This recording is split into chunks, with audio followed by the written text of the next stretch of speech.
Good morning students, I am Gunjan Joshi from Navjyoti global school Paharpani. आज हम अपनी क्लास 7th का चैप्टर 14 खान पान की बदलती तस्वीर के बारे में पढ़ेंगे। खान पान की बदलती तस्वीर मतलब कि पुराने टाइम में और अब तक में, अभी तक के टाइम में कितना खाने पान में, हमारे खान पान में कितना जो बदलाव आए हैं उसके बारे में। तो बोल रहे पिछले 10-15 वर्षों में हमारी खान पान की संस्कृति में एक बहुत बड़ा बदलाव हुआ है। इडली, डोसा, बड़ा, सांभर, रसम अब केवल क्या है, दक्षिण भारत तक सीमित नहीं है, ये पूरे उत्तर भारत की भी हर शहर में उपलब्ध है। और अब तो उत्तर भारत की ढाबा संस्कृति लगभग पूरे देश में फैल चुकी है। अब आप कहीं भी हो, उत्तर भारतीय रोटी, दाल, साग सबको मिल जाएगी। फास्ट फूड, तुरंत भोजन का चलन भी बड़े शहरों में खूब बढ़ा है। इस फास्ट फूड में बर्गर, नूडल्स जैसी कई चीज़ें शामिल हैं। एक ज़माने में कुछ ही लोगों तक सीमित चाइनीज़ नूडल्स अब संभवतः किसी के लिए अजनबी नहीं रहे, मतलब अब सभी जानते हैं उसे। 2 मिनट्स नूडल्स के पैकेट बंद रूप में से कम बच्चे, बूढ़े सभी परिचित हो चुके हैं। इसी तरह नमकीन के कई स्थान प्रकार अभी तक भले मौजूद हों, लेकिन आलू चिप्स के कई विज्ञापित रूप तेजी से घर में जगह बना रहे हैं। ठीक है, गुजराती ढोकला, गाठिया भी अब देश के कई हिस्सों में स्वाद लेकर खाए जाते हैं। और बंगाली मिठाइयों की केवल रसभरी चर्चा ही नहीं होती, वे कई शहरों में पहले की तुलना अब अधिक उपलब्ध होने चल गई। यानी स्थानीय व्यंजनों के साथ अब अन्य प्रदेशों के स्थानीय व्यंजन पकवान भी प्राय हर क्षेत्र में मिलते हैं। और मध्यम वर्गीय जीवन में भोजन विविधता अपनी जगह बना चुकी है। कुछ चीज़ें और भी हुई, मसलन अंग्रेजी राज तक जो ब्रेड केवल सहाबी ठिकानों तक सीमित थी, वह कस्बों तक पहुंच चुकी है और नाश्ते के रूप में लाखों करोड़ों भारतीय घरों में सेंकी तली जा रही है। खान पान की इस बदलती हुई संस्कृति से सबसे अधिक प्रभावित नई पीढ़ी हुई है, जो पहले के स्थानीय व्यंजनों के बारे में बहुत कम जानती है, पर कई नए व्यंजनों के बारे में बहुत कुछ जानती है। स्थानीय व्यंजन तो अब घटकर कुछ ही चीज़ों तक सीमित रह गए हैं। बम्बई की पाव भाजी और दिल्ली के छोले कुलचे की दुनिया पहले की तुलना में बड़ी ज़रूर है, पर अन्य स्थानीय व्यंजनों की दुनिया में छोटी हुई है। जानकार ये भी बताते हैं कि मथुरा के पेड़ों और आगरा के जानकार ये भी बताते हैं कि मथुरा के पेड़ों और आगरा के पेठे, नमकीन, ये सब वह बात कहाँ रही। यानी जो चीज़ें बची भी हुई हैं उनकी गुणवत्ता में फ़र्क आ गया है। फिर मौसम और ऋतुओं के अनुसार फलों, खाद्यान्नों से जो व्यंजन और पकवान बना करते थे, उन्हें बनाने की फुर्सत भी अब कितने लोगों को रह गई है। अब गृहिणियों या कामकाजी महिलाओं के लिए खरबूजे के बीज सुखाना, छिलना और फिर उसके व्यंजन तैयार करना सचमुच दुस्साध्य है। यानी हम पाते हैं कि एक ओर तो स्थानीय व्यंजनों में कमी आई है, दूसरी ओर वे देश विदेशी व्यंजन अपनाए जा रहे हैं जिन्हें बनाने पकाने में सुविधा हो। जटिल प्रक्रियाओं वाली चीज़ें तो कभी कभार व्यंजन पुस्तिकाओं के आधार पर तैयार की जाती है। अब शहरी जीवन जो भागम भाग है, उसे देखते हुए यह स्थिति स्वाभाविक लगती है। फिर कमर तोड़ महंगाई ने भी लोगों को कई चीज़ों से धीरे धीरे वंचित किया है। जिन व्यंजनों में बिना मेव के स्वाद नहीं आता, उन्हें बनाने पकाने के बारे में भला कौन बार बार सोच सकता है। खान पान की जो एक मिश्रित संस्कृति बनी है, इसके अपने सकारात्मक पक्ष भी हैं। गृहिणियों और कामकाजी महिलाओं को अब जल्दी तैयार हो जाने वाले विविध व्यंजनों की विधियाँ उपलब्ध हैं। नई पीढ़ी को देश विदेश के व्यंजनों को जानने का सुयोग मिला है, भले ही किन्हीं कारणों से और किन्हीं खास रूपों में, क्योंकि यह भी एक सच्चाई है कि विविध व्यंजन जो हैं इन्हें निखालिश रूप में उपलब्ध नहीं है। तो आज़ादी के बाद उद्योग धंधों, नौकरियों, तबादलों का जो एक नया विस्तार हुआ है, उसके कारण भी खान पान की चीज़ों में किसी एक प्रदेश से दूसरे प्रदेश में पहुँची है। बड़े शहरों के मध्यम वर्गीय स्कूलों में जब दोपहर के टिफ़िन के वक्त बच्चों के टिफ़िन डिब्बे खुलते हैं, तो उनसे विभिन्न प्रदेशों के व्यंजनों की एक खुशबू उठती है। हम खान पान से भी एक दूसरे को जानते हैं। इस दृष्टि से देखें तो खान पान की नई संस्कृति हमें राष्ट्रीय एकता के लिए नए बीज मिल सकते हैं। मतलब हम खान पान से भी एकता बना सकते हैं। बीज भली भांति तभी अंकुरित होंगे जब हम खान पान से जुड़ी दूसरी चीज़ों की ओर भी ध्यान देंगे। मसलन हम उस बोली, बानी, भाषा, भूसी आदि को किसी न किसी रूप में ज़्यादा जानेंगे जो किसी खान पान विशेष से जुड़ी हुई। इसी के स्थान ध्यान देने की यह बात है कि स्थानीय व्यंजनों का पुनरुद्धार भी ज़रूरी है, जिन्हें अब एथनिक कहकर पुकारते हैं। ऐसे स्थानीय व्यंजन केवल 5 सितारा होटलों के प्रचारार्थ नहीं छोड़ दिए जाने चाहिए। 5 सितारा होटलों में वे कभी कभार मिलते रहे पर घरों बाज़ारों से गायब हो जाएं तो यह एक दुर्भाग्य ही होगा। अच्छी तरह बनाई पकाई कचौड़ियाँ, पूड़ियाँ, जलेबियाँ भी अब बाज़ारों से गायब हो रही हैं। मौसमी सब्जियाँ हुए समोसे भी अभी कहीं कहाँ मिलते हैं। उत्तर भारत में उपलब्ध व्यंजनों से दुर्गति हो रही है। अचरज नहीं है कि पहले उत्तर भारत में चीज़ें गली मोहल्ले की दुकानों में आम हुआ करती थी, उन्हें अब खास दुकानों में तलाशा जाता है। यह भी एक कड़वा सच है कि स्थानीय व्यंजनों को हमने तथाकथित आधुनिकता के चलते छोड़ दिया है। पश्चिम की नकल में बहुत सी ऐसी चीज़ें अपना ली है जो स्वाद, स्वास्थ्य और सरसता के मामले में हमारे बहुत अनुकूल नहीं हैं। हो यह भी रहा है कि खान पान की मिश्रित संस्कृति में हम कई बार चीज़ों का असली और अलग स्वाद नहीं ले पा रहे हैं। अक्सर प्रतिभोजों और पार्टियों में एक साथ ढेरों चीज़ें रख दी जाती हैं और उनका स्वाद गड़बड़ हो जाता है। खान पान की मिश्रित या विविध संस्कृति हमें कुछ चीज़ें चुनने का अवसर देती है, हम उसका लाभ प्रायः नहीं उठा रहे हैं। हम अक्सर एक ही प्लेट में कई तरह के और कई बार तो बिल्कुल विपरीत प्रकृति वाले व्यंजन परोस लेते हैं, मतलब एक दूसरे से अलग। इसलिए खान पान की जो मिश्रित विविध संस्कृति बनी है और लग यह रहा है कि यही और अधिक विकसित होने वाली, उसे तरह तरह से जांचते रहना ज़रूरी है। तो यह प्रयाग शुक्ल जी ने लिखा है ये पाठ। अब प्रश्न अभ्यास हम देखते हैं। क्या बोला है? खान पान की मिश्रित संस्कृति से लेखक का क्या मतलब है? अपने घर के उदाहरण से बताइए। अब देखिए पहला क्या है,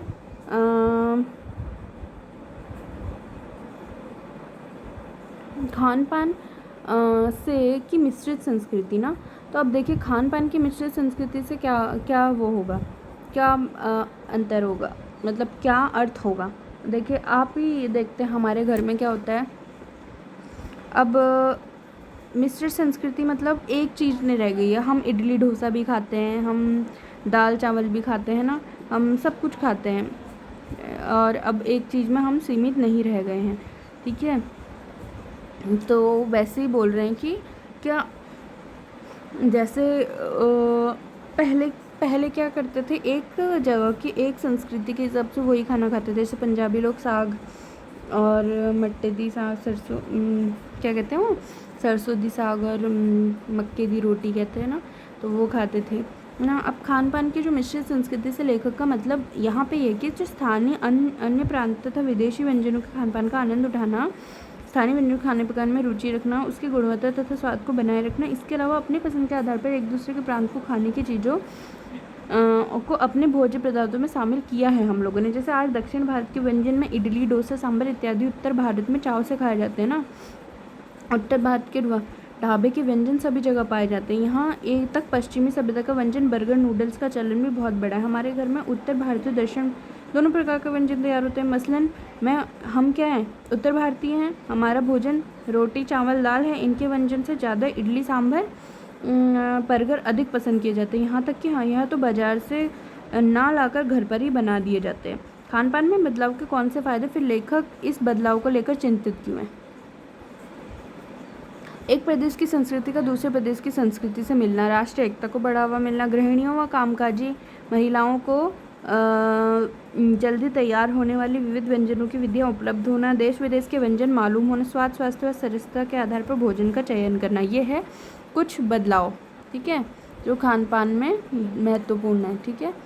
और क्या बोला है, खान पान में बदलाव से होने वाले फ़ायदों के बावजूद लेखक इस बात से चिंता क्यों है, क्योंकि उनका मानना है कि खान पान की मिश्रित जो संस्कृति को अपनाने से हमें नुकसान भी हो रहे हैं, वो भी बहुत से हैं। जैसे खाद्य पदार्थों में शुद्धता की कमी होती जा रही, उत्तर भारत के व्यंजनों का स्वरूप बदलता जा रहा है, स्थानीय व्यंजनों का चलन कम होता जा रहा है, जिससे कि नई पीढ़ी स्थानीय व्यंजनों के बारे में जानती ही नहीं है।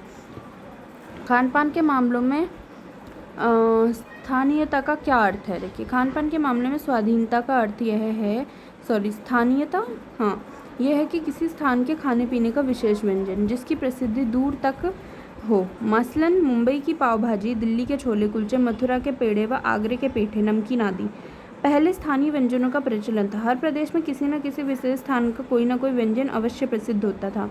भले ही ये चीज़ें आज देश में किसी कोने में मिल जाएंगी, लेकिन इस वर्षों से इन चीज़ों के लिए प्रसिद्ध हैं, लेकिन आज खान पान की मिश्रित संस्कृति ने लोगों को खाने पीने के व्यंजनों में इतने विकल्प दिए हैं कि वह स्थानीय व्यंजन प्राय लुप्त होते जा रहे हैं, है ना। इन व्यंजनों की गुणवत्ता में कमी होने से सभी लोगों का रुझान इनकी ओर कम होता जा रहा है। हाँ, 5 सितारा होटल में इन्हें एथनिक कहकर परोसने लगे हैं। अब क्या घर से बातचीत करके पता करना है। निबंध से क्या बोला, खान पान की मिश्रित संस्कृति का मतलब है अपने घर उदाहरण देकर इसकी व्याख्या करें। ये तो हो गया था। क्या घर में बातचीत करके पता कीजिए कि आपके घर में क्या चीज़ें पकती हैं और क्या चीज़ें बनी बनाई बाज़ार से आती हैं। इनमें से बाज़ार से आने वाली कौन सी चीज़ें अपने माँ पिताजी से पूछिए और आपको लिखना है। यहाँ खाने पकाने और स्वाद से संबंधित कुछ शब्द दिए गए हैं, ध्यान से देखिए और इनका वर्गीकरण कीजिए। उबालना, तलना, भुनना, सेकना, दाल, भात, रोटी, पापड़, आलू, बैंगन, खट्टा, मीठा, तीखा, नमकीन, केसला। भोजन क्या है? दाल है, रोटी है ना, दाल है, रोटी है, पापड़ है, भात है, बैंगन है, आलू है, ठीक है, नमकीन है, और क्या है? नमकीन है और क्या है? बस यही है। अब ये तो भोजन है, क्या है? अब इसको कैसे पकाया जाएगा, ठीक है, कैसे पकाया जाए? उबालना, सब्जी और दाल उबालते हैं, भात को भी उबालते हैं, रोटी सेकते हैं, पापड़ को भुनना पड़ता है, बैंगन को तलना भुनना पड़ता है। स्वाद कैसा होता है? सब्जी का नमकीन होता है, ठीक है। दाल का कैसा होता है? नमकीन होता है। भात का मीठा होता है और रोटी का नमकीन होता है, मीठा नमकीन। पापड़ होते हैं, बैंगन का सेला, ठीक है।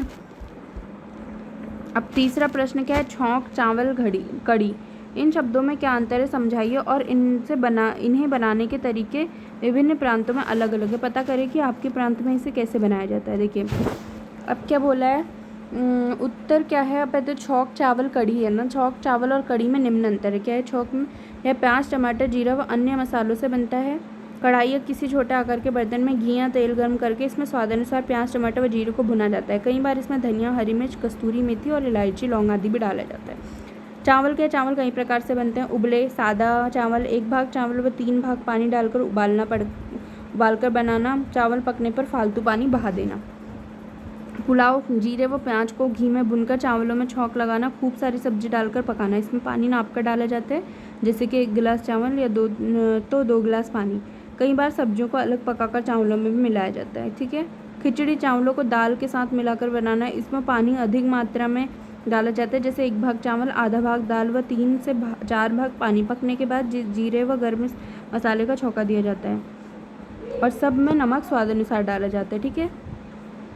इसके अतिरिक्त खाने का रंग, गुड़ या चीनी डालकर मीठे चावल भी बनाए जाते हैं। कड़ी, बेसन और दही मिलाकर उसमें खूब पानी डालकर उबाला जाता है, फिर उसमें बेसन के पकौड़े बनाकर डाले जाते हैं। पकने पर इसमें स्वादानुसार मसाले डालकर छौंका जाता है। यदि हम ध्यान से इसमें अंतर करें तो पाएंगे कि कड़ी एक प्रकार की सब्जी, छौंक किसी सब्जी या दाल को स्वाद बनाने वाला व चावल जिन्हें सब्जी, दाल या दही के साथ खाया जाता है, ठीक है। प्रश्न 4, पिछली शताब्दी में खान पान की बदलती हुई तस्वीर का खाका खींचे तो इस प्रकार होगा। सन 60 का दशक छोले भटूरे, सन 70 इडली डोसा, सन 80 का दशक तिप्ती भोजन, सन 90 का दशक पीजी पाव भाजी। इस प्रकार आप कपड़े या पोशाकों की बदलती तस्वीर पर खाका खींचिए। देखिए अब सन 8 का दशक, सन 70 का दशक। क्या lehenga, choli, salwar kameez, sari, blouse, bell bottom, top, frock, slacks, sari, blouse, salwar kameez, ये महिला वर्ग में। पुरुष वर्ग में क्या है? पैंट, कमीज, कुर्ता पजामा, कोट पैंट, कमीज, टाई, कुर्ता, यही सब। अब सन 80 के दशक महिला वर्ग में जीन्स टॉप, सलवार, पंजी पजामी, कमीज, साड़ी, ब्लाउज। और सन 90 का दशक skirt, jeans top, sari, blouse, salwar, पंजी और पजामी कमीज। और पुरुष में क्या? सन 80 के दशक में कोट पैंट, कमीज, जीन्स, टी शर्ट, कुर्ता पजामा, पठानी सूट और कोट पैंट, कमीज, जीन्स, टी शर्ट, कुर्ता पजामा, पठानी सूट, शेरवानी, पजामे व दुपट्टा, ये 90 के दशक में, ठीक है। अब क्या 5, मान लीजिए कि आपके घर कोई मेहमान आ रहा है, आपके प्रांत का पारंपरिक भोजन करना चाहते हैं। उन्हें खिलाने के लिए घर के लोगों की मदद करके एक व्यंजन की सूची बनाइए। आप खुद करेंगे, ठीक है, आप जो भी खिलाना चाहते हैं। अब क्या है? हाँ, अब क्या भाषा की बात, ओके। अनुमान और कल्पना। फास्ट फूड यानी तुरंत भोजन, के नफ़े नुस्खे पर कक्षा में वाद विवाद करें। हर शहर कस्बे में कुछ ऐसी जगह होती है जो आप अपने किसी खास व्यंजन के लिए जाने। आप अपने शहर बनाकर उसमें ऐसी सभी जगहों को दर्शाना है आपको। खान पान के मामले में शुद्धता का मसला काफ़ी पुराना है। अपने अपने अनुभव में इस तरह की मिलावट को देखें किसी फिल्मी या अखबारी। अब क्या भाषा की बात है। भाषा की बात, खान पान शब्द खान और पान दो शब्दों को जोड़कर बना है। खान पान शब्द में और छिपा है। जिस शब्दों में और अथवा या जैसे योजक चिन्ह छुपे उन्हें द्वंद्व समास कहते हैं। नीचे द्वंद्व समास छानकर इन वाक्यों में प्रयोग कीजिए। सीना पिरोना, भला बुरा, चलना फिरना, लंबा चौड़ा, कहा सुनी, घास फूस। ठीक है, भाषा की बात है। सो सीना पिरोना, नेहा सीना पिराने की कला में काफ़ी अनुभवी है। भला बुरा, मैंने उसे भला बुरा कहा। चलना फिरना शास्त्र के लिए लाभदायक है। लंबा चौड़ा, धनी राम का व्यापार लंबा चौड़ा है। कहा सुनी, सास बहू में खूब कहा सुनी हुई। घास फूस, उसका घर घास फूस का बना है। ठीक है, कई बार एक शब्द सुनने या पढ़ने पर कोई और शब्द या आ जाता है।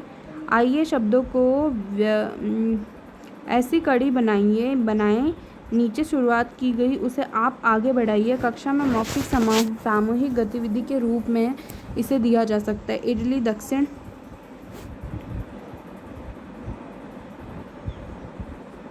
केरल, ओणम त्योहार, छुट्टी, आराम। तो आप कर सकते हैं आराम कुर्सी, तरणताल